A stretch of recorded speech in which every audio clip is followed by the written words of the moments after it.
Hi everyone. It's time for chapter 18 of Charlotte's Web. The title of this chapter is In the Cool of the Evening. In the cool of the evening, when shadows darkened the fairgrounds, Templeton crept from the crate and looked around. Wilbur lay sleeping in the straw. Charlotte was building a web. Templeton's keen nose detected many fine smells in the air. The rat was hungry and thirsty. He decided to go exploring. Without saying anything to anybody, he started off. "Bring me back a word," Charlotte called after him. "I shall be writing tonight for the last time." The rat mumbled something to himself and disappeared into the shadows. He did not like being treated like a messenger boy. After the heat of the day, the evening came as a welcome relief to all. The Ferris wheel was lighted now. It went round and round in the sky and seemed twice as high as by day. There were lights on the midway, and you could hear the music of the merry-go-round. The children felt refreshed after their nap. Fern met her friend Henry Fussy, and he invited her to ride with him in the Ferris wheel. He even bought a ticket for her, so it didn't cost her anything. When Mrs. Arable happened to look up into the starry sky and saw her little daughter sitting with Henry Fussy and going higher and higher into the air, and saw how happy Fern looked, she just shook her head. My, she said. "Henry Fussy, think of that." Templeton kept out of sight. In the tall grass behind the cattle barn, he found a folded newspaper. Inside it were leftovers from somebody's lunch: a deviled ham sandwich, a piece of Swiss cheese, part of a hard-boiled egg, and the core of a wormy apple. The rat crawled in and ate everything. Then he tore a word out of the paper, rolled it up, and started back to Wilbur's pen. Charlotte had her web almost finished when Templeton returned, carrying the newspaper clipping. She had left a space in the middle of the web. At this hour, no people were around the pig pen, so the rat and the spider and the pig were by themselves. "I hope you brought a good one," Charlotte said. "It is the last word I shall ever write." "Here," said Templeton, unrolling the paper.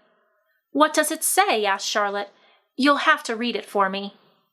"It says humble," replied the rat. "Humble," said Charlotte. "Humble has two meanings. It means not proud, and it means near the ground. That's Wilbur all over. He's not proud, and he's near the ground." "Well, I hope you're satisfied," sneered the rat. "I'm not going to spend all my time fetching and carrying. I came to this fair to enjoy myself, not to deliver papers." "You've been very helpful," Charlotte said. "Run along if you want to see more of the fair." The rat grinned. "I'm going to make a night of it," he said. "The old sheep was right. This fair is a rat's paradise.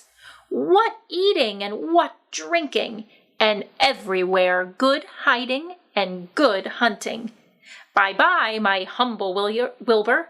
Fare thee well, Charlotte, you old schemer. This will be a night to remember in a rat's life." He vanished into the shadows. Charlotte went back to her work. It was quite dark now. In the distance, fireworks began going off, rockets scattering fiery balls in the sky. By the time the Arables and the Zuckermans and Lurvy returned from the grandstand, Charlotte had finished her web. The word humble was woven neatly in the center. Nobody noticed it in the darkness. Everyone was tired and happy. Fern and Avery climbed into the truck and lay down. They pulled the blanket over them. Lurvy gave Wilbur a forkful of fresh straw. Mr. Arable patted him. "Time for us to go home," he said to the pig. "See you tomorrow." The grown-ups climbed slowly into the truck, and Wilbur heard the engine start and then heard the truck move away in low speed. He would have felt lonely and homesick had Charlotte not been with him. He never felt lonely when she was near. In the distance, he could still hear the music of the merry-go-round. As he was dropping off to sleep, he spoke to Charlotte. "Sing me that song again about the dung in the dark," he begged. "Not tonight," she said in a low voice. "I'm too tired." Her voice didn't seem to be coming from the web. "Where are you?" asked Wilbur. "I can't see you. Are you in your web?" "I'm back here," she answered, "up in this back corner." "Why aren't you on your web?" asked Wilbur. "You almost never leave your web."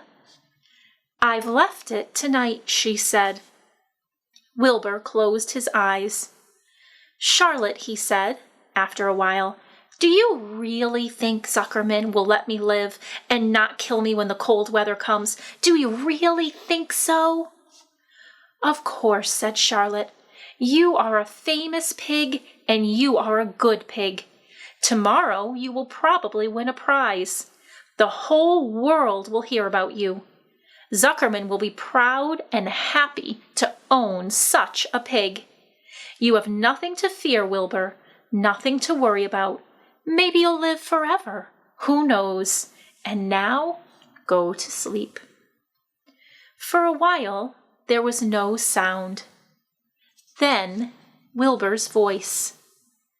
"What are you doing up there, Charlotte?" "Oh, making something," she said. "Making something, as usual." "Is it something for me?" asked Wilbur. "No," said Charlotte. "It's something for me, for a change." "Oh, please tell me what it is," begged Wilbur. "I'll tell you in the morning," she said. "When the first light comes into the sky, and the sparrows stir, and the cows rattle their chains, when the rooster crows and the stars fade, when early cars whisper along the highway, you'll look up here and I'll show you something. I will show you my masterpiece."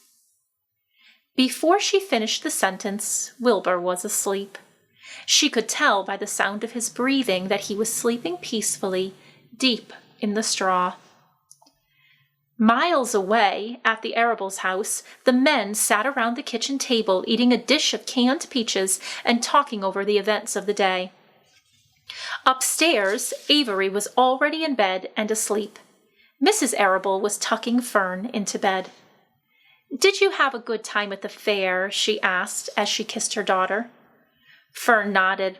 "I had the best time I ever had anywhere or any time in the whole of my life." "Well," said Mrs. Arable, "isn't that nice?" That is the end of chapter 18. Let's talk about the main idea of that chapter.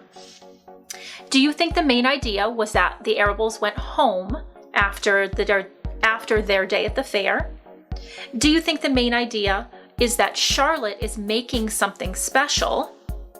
Or do you think the main idea is that Templeton is planning on eating a lot?